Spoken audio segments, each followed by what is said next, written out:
Welcome to the But She's Your Mother podcast, where we talk about all things related to being raised by narcissistic parents. Our guests are adult survivors of child abuse. Please note that this podcast is intended for mature audiences and may feature topics such as emotional, physical, and sexual abuse, domestic violence, self-harm, suicide, murder, and eating disorders.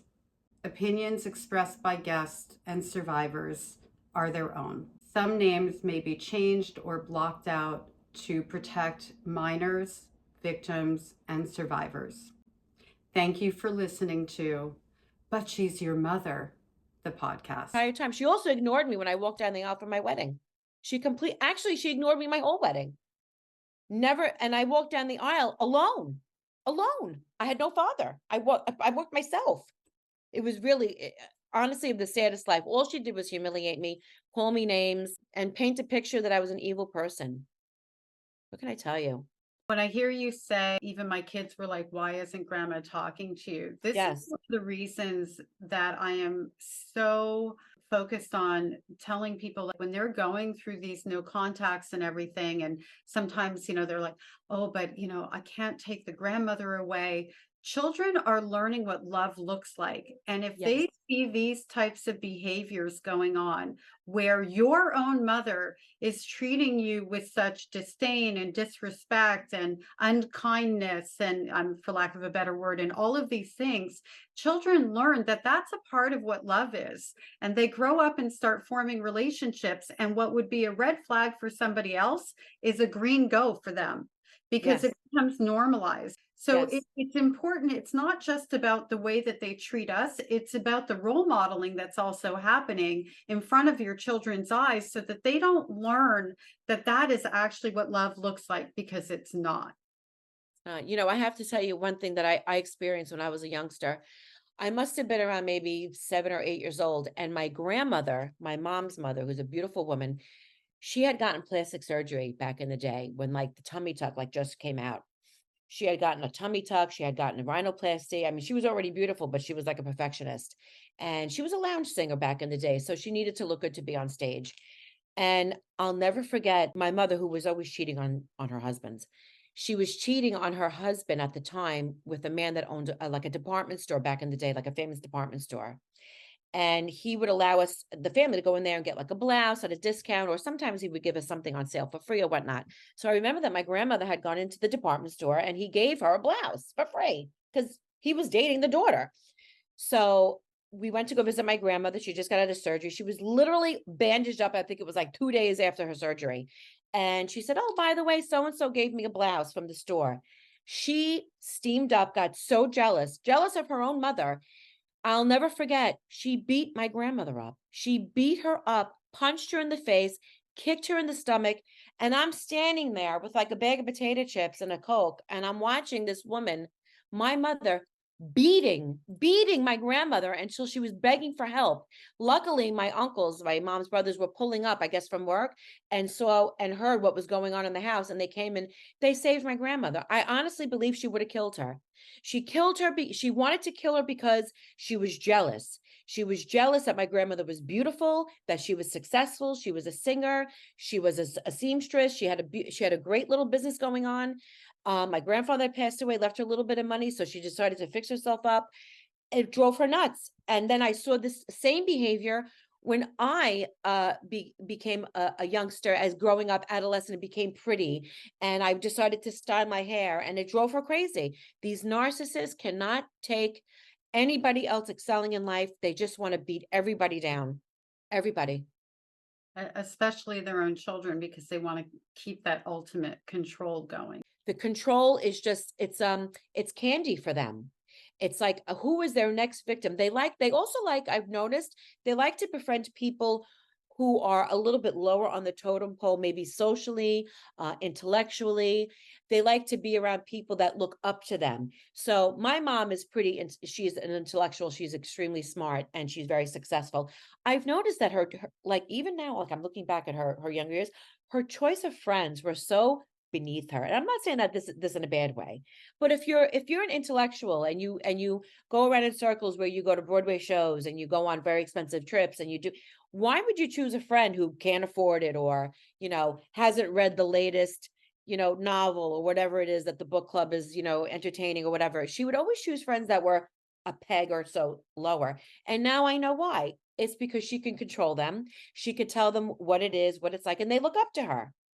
So when she sees someone who's on her level, maybe just as pretty or maybe a notch up there, listen, there's always going to be somebody out there that's better looking than you. There's always going to be somebody out there that's got it going on better than you. It doesn't mean that you don't got it going on. It just means that they have a different strategy or whatever. And actually, you should look at those people and look up to them because you could learn.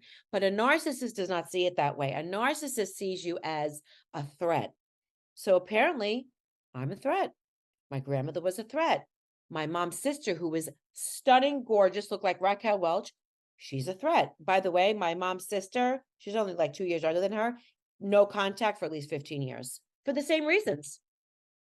Yeah. I look at this, the thing in the dynamics, right? And who they choose to be friends with, and wanting to be top dog and wanting to feel superior. So it's an easy way for them to set themselves up for that. Looking back at your young adult life, you mentioned earlier that you worked for your mother. What was Okay, so yeah, I worked for my mom and I worked for her because I was groomed and set up to believe that I wouldn't be able to make it out in the world. I grew you up as a single mom. It's very hard out there. It's almost like she chose my profession. Okay. So I was in sales and I was very good at sales. Listen, I'm bubbly, I'm sparky, I've got a great personality. I like people, people like me, pop, pop, pop. I'm like, hey, oh. So I was great at sales. I mean, I could sell anything. So I was doing sales, real estate sales, and she had a tremendous office and she was fantastic. She was the best. One thing about these narcissists, they are at the top of their game, whatever game they're in. That's from what I've seen. So I ended up getting my real estate license at a very young age, like 18, 19 years old. I wanted to go to college, but she told me she didn't have the money for it, which is, it's fine, whatever. I wasn't gonna push the issue because I knew when you live with a narcissist, you just don't push certain things. And also they make you feel like a failure. Like, oh, what are you going to do? Sit in class and become what? A teacher, a lawyer? And I would, being groomed, you think you're an idiot. And you just say, well, I guess you're right. So I was very weak and I was a teenager and I needed money. So I got my real estate license. And by the stroke, like luck of God, I was very good at it. And that also drove her crazy. This was like in the 90s and the real estate market was booming and I was doing fantastic. Out of all of her sales agents, I was one of them, but I was also responsible for doing some other things for her, like maybe taking care of the advertisements in the New York Times or going over her cell phone bills and making sure no calls were dropped and stuff like that. God forbid I ever made a mistake. And where we are in our city, you have to put a quarter in the meter and then you get like an hour and then you have to go back and put another quarter in the meter.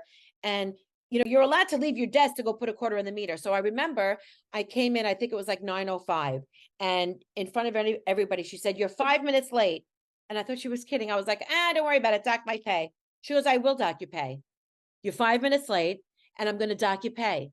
I said, but I had to put money in the meter. She goes, that's not my headache. Circle the block, get up earlier. I know you were out the night before. Maybe you were out drinking. And she's saying this in front of everybody. And everyone is like, putting their head down and feeling bad. Like they were like all afraid of her, but feeling bad for me. And I'll never forget, people would come up to me and say, that was not nice what your mother did to you, Val. I'm so sorry. And I would say, it's okay. It's okay. Please don't let her see that you're talking to me because she's going to rip me a new asshole. One of those. And working for her was very hard. I would get fired at least once a week. This Verizon bill, it's wrong. And she was saying this in front of everybody. I told you to do this. You did it wrong. Pack your shit and get the fuck out. And I was living in like a shitty little apartment, and my rent was due in like a day and I was waiting for my paycheck. And I would say, but can I at least have my paycheck? No, you don't deserve it. Get out. Yeah, And I would be without a job. And this would happen for like a good 3-4 years until my roommate at the time, she's like, girl, you're better off being a prostitute. This is ridiculous. At least you could be your own boss. And I was like, yeah, you're kind of right. But yeah, she absolutely tortured me. Tortured me. I was just picked on incessantly. And I got fired every other week. I'm I gonna tell think you. it's so important that you shared that part of your experience with your mom because a lot of times, the kids, they move into the same neighborhood. The parent gives like a down payment on the house, not under, as the wedding gift, whatever, not understanding what they're doing is they're creating transaction, right? To Yes, keep and one more transaction I have to tell you, this is very yeah, important to the yeah. story. When I agreed to work for her, she agreed to co-sign for a car for me. Biggest mistake of my life. Biggest mistake of my life. I'll never forget. It was like a 1992 Toyota Tercel. It was adorable. It's not what I wanted, although you're not allowed to get what you want. Are you paying for it? No, you're not paying for it, so you're not getting what you want. It's not that I wasn't paying for it. I was paying for it. Trust me. All she did was co-sign for me. I had to pay, I'll never forget, $192 a month back in the day for the Toyota Tercel. But the problem is that when she would fire me, she would take the car away. So now I didn't have wheels to go find another freaking job. And you know how she would take the car away? Not give me the keys. She would drive to my apartment because she had the second set of keys to the car. I don't know if you remember back in the 90s, the club that we used to put on our steering wheel so people wouldn't steal your car. She would take the club and put it on my steering wheel. So the next day, after getting fired, I would say, "Oh, I got a job interview." I would go and and I would go downstairs, go sit in my car. I'm like, "She my car. This is insane." I couldn't even, and my roommate was like, "Damn, your mother's crazy. She fires you and then takes the," so she would have me cornered. This is the narcissist. And I'm thinking to myself, this woman is a very wealthy woman. She drove and she has so many things on her plate to do. She runs a business, she has a boyfriend, she's got trips to plan, she has housekeepers to boss around. She has the time to drive all the way to Queens, where I was living, my little crappy neighborhood, to put the club on my car. Out of all of the things that she could, like, you don't have bigger friggin' fish to fry. No, they go out of their way to make your life miserable. I mean, trust me, this was a woman who was like a Joan Crawford. She had so many things at her beck and call, but she went out of her way to make my life miserable. And till this day, she still does it, by the way. I Yeah. Well, hope people can understand what I'm saying. I hope there are some people out there that can resonate with what I'm saying. well, I definitely do. I mean, they are Yeah. the masters. I mean, I call my mother mommy dearest, right? They are the Yep. masters of sabotage. And as soon as they see their child, whatever age that child is, young adult, little child, big adult, whatever, doing well, that's when they go in for the kill. That's when they really want to destabilize that child because they've been the victim of you for a long, long time in the narrative that they've painted out there. If you're doing well, that goes against their narrative. If you're doing well, they've lost control over you. So this is how they keep you on pins and needles. And a lot of people don't understand when you grow up in this dynamic, what that means for a developing brain, a developing sense of self. You don't develop a sense of self because you're monitoring your environment 24/7 to survive. And that also means that your brain is in survival mode. Yes. So every situation that happens, you are reacting to instead of responding because your critical thinking isn't functioning the way somebody else's is. Your brain is on an autopilot kind of thing. High And alert. yeah, and that high alert, absolutely. And just one little thing I'm word policing, because you know me, you were not weak. You had said because I was weak, you knew what you were taught to know, and you were powerless and you didn't have choices, but you were definitely anything but weak. So I just want to make sure that we correct that very quickly. It's true. I was not weak. I was groomed to be afraid, subservient, and to behave to my master, basically. That's what we're really dealing with sadomasochistic people here. They really don't have a soul. And it's terrible. I don't know what kind of place in heaven they're gonna have, but I don't know if I don't want to be with them over there. What do you think, like when you became a mom, how did you look at the abuse that you went through when you started to be a mom and got that experience going and under your belt? How did that change life for you? So my daughter was my first, and I think I was a great mom. I know I'm a great mom. She turned out amazing. I realized what I was not given when I had my child. So in other words, I remember when I was a baby, maybe 3 or 4 years old. I actually do remember this, having a very, very bad like diaper rash, even though at 3 or 4 I wasn't wearing a diaper. I just remember a burning feeling down there. And it's because I wasn't taught how to wipe myself. Made I made pee pee. Like when you're a little one, your mom comes in, teaches you how to wipe or wipes for you or, tends to your needs. I remember having a lot of issues down there because I was a little kid and I was neglected. I was literally neglected. I'm pretty sure I was left in my crib also because I remember crying a lot, like a lot, and the milk bottle always being empty. I'm sure she just left me in there for hours.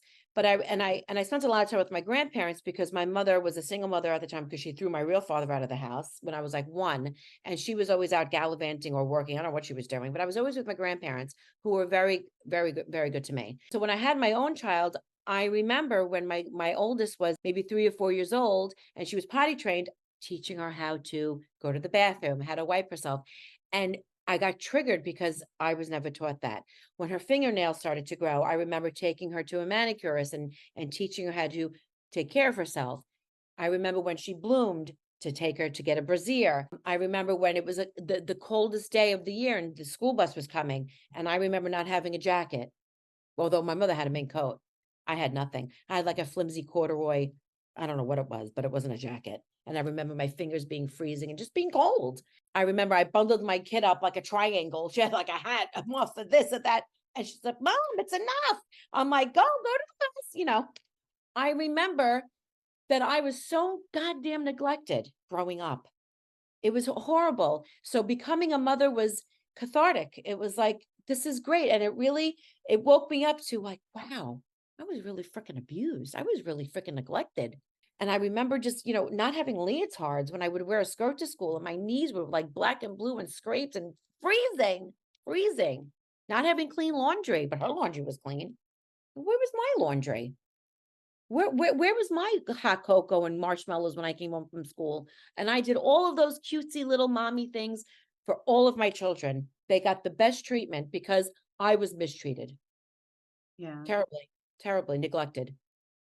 I know that when we have kids, it's interesting that you use the word trigger because they do trigger a lot of our stuff, right? The things that we didn't have, our wounds. And also, though, they trigger us in a good way in knowing that we were just like them and just like they deserve our love and our care. So did we. And it brings into focus the understanding, or at least it definitely did for me, that what my mother did to me was because of who she is. And it was never anything to do with who I was, because our children are just innocent little beings who are a Yes, hundred yes. billion percent dependent Yeah. on And us. I just want to say one thing to those watching. It doesn't matter what your financial situation is. Okay. And I'm not saying that narcissists are in every income level. Okay. Uh, growing up, growing up with my mother, we didn't have money. So it's not like it's we were okay. It's not like so if you're a poor person and you grow up with a narcissist and this they're listening to my story, not having a coat, it's not because she couldn't afford to buy a coat.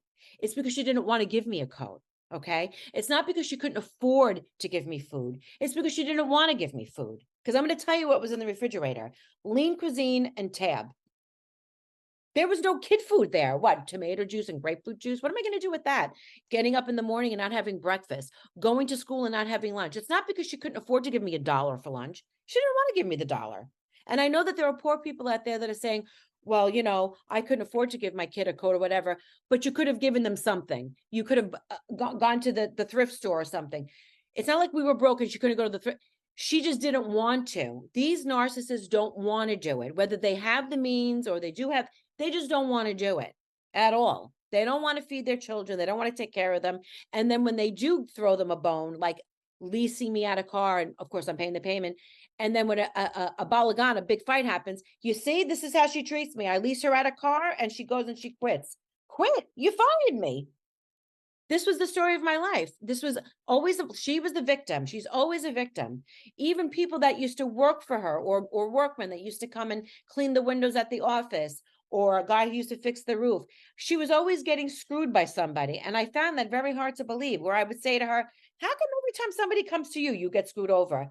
I mean, I recommended guys to fix her roof, to wash her car, to walk the dog, to do the lawn. Everybody screws you. Everybody screws you over.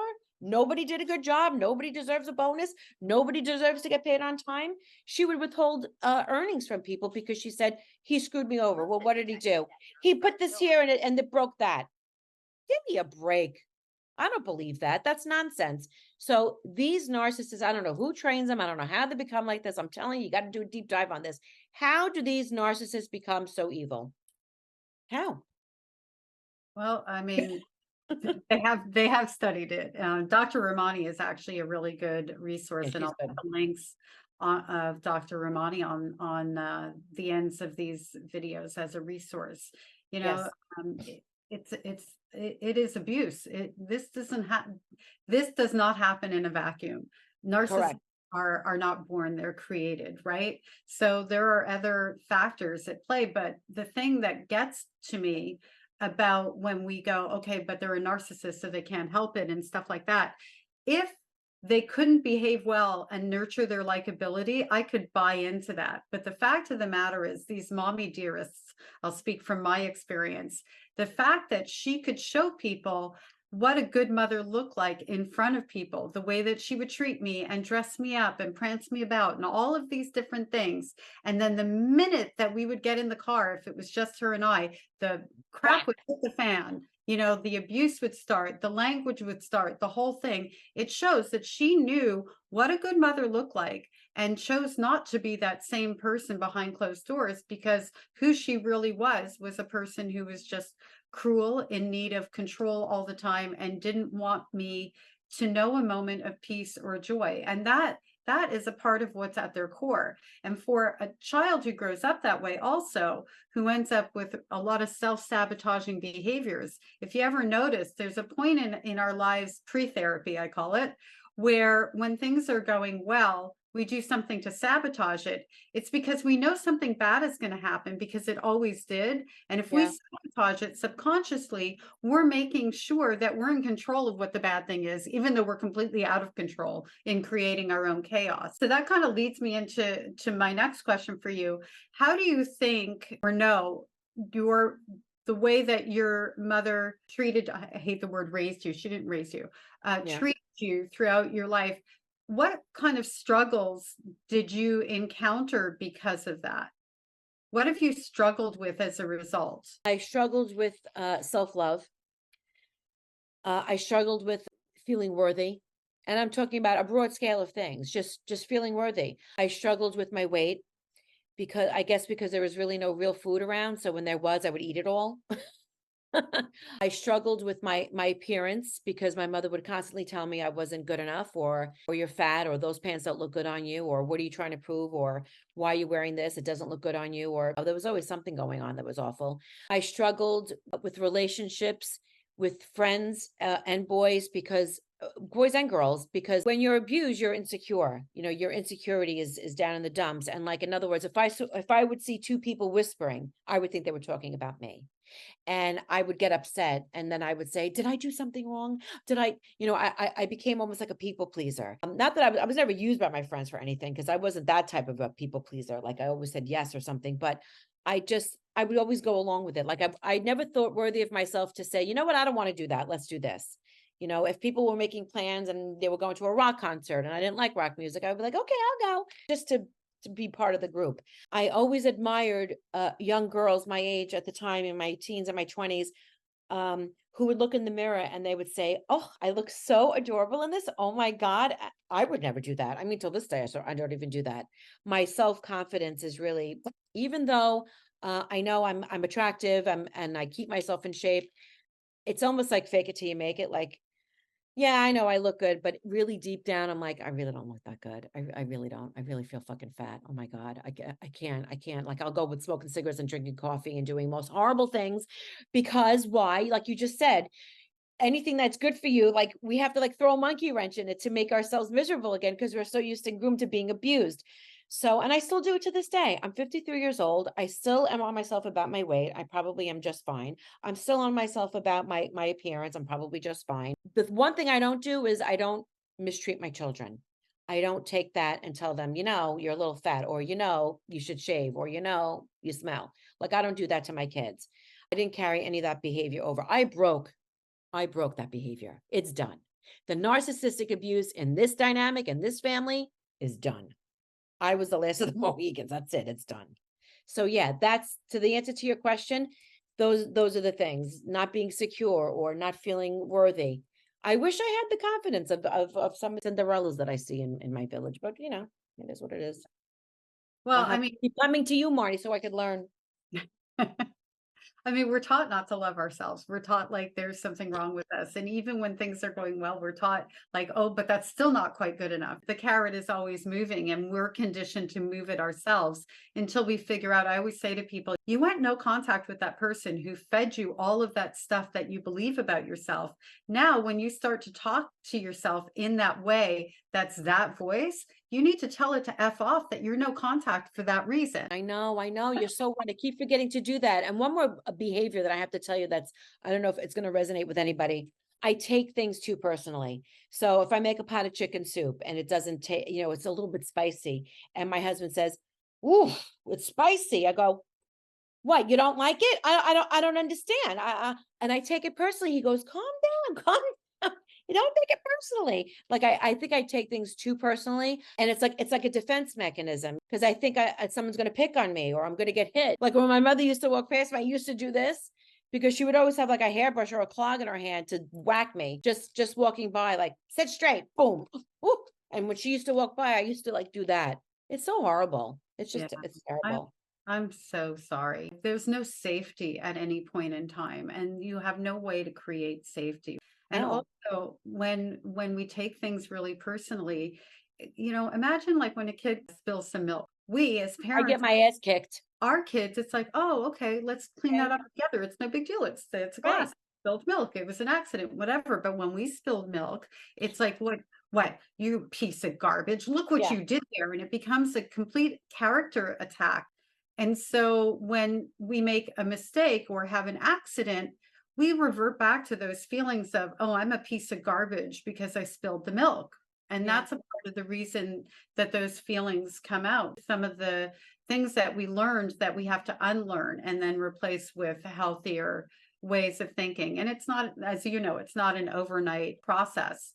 How have you thrived? Let's talk about how you thrived. How I thrived. Well, there comes a point in your life when you get a little bit older. I guess I don't know what it is for anybody else. A wave of maturity, I guess, comes over you, and like a stroke of wisdom. I don't know. One day I just woke up and I was just like, I ain't gonna take no more. I always used to say, okay, so she's 65 now. Maybe when she's 70, she'll cool off and she'll knit and be in a rocking chair. No, you know what happens? They get worse as they get older. So I figured if she's going to get worse as she gets older, which she is, I got to get wiser. So what happened was I just started to get wiser and I started to read about narcissism, and I found you, and I really did a deep dive on narcissistic abuse and what kinds of different narcissists, and there's actually different flavors of it. There's malignant, there's covert. I mean, there's all kinds. I don't know which one my mom would be. She would probably be like at the top of the list. She's like the worst. She's not shy. She just throws it out there. I thrived because I learned how to live. I learned how to break free of the handcuffs of the groomer, of the abuser. They are terrorists. And once you learn that they are sick, there is no cure for them, and that it is not you, you will be free. And there is help out there.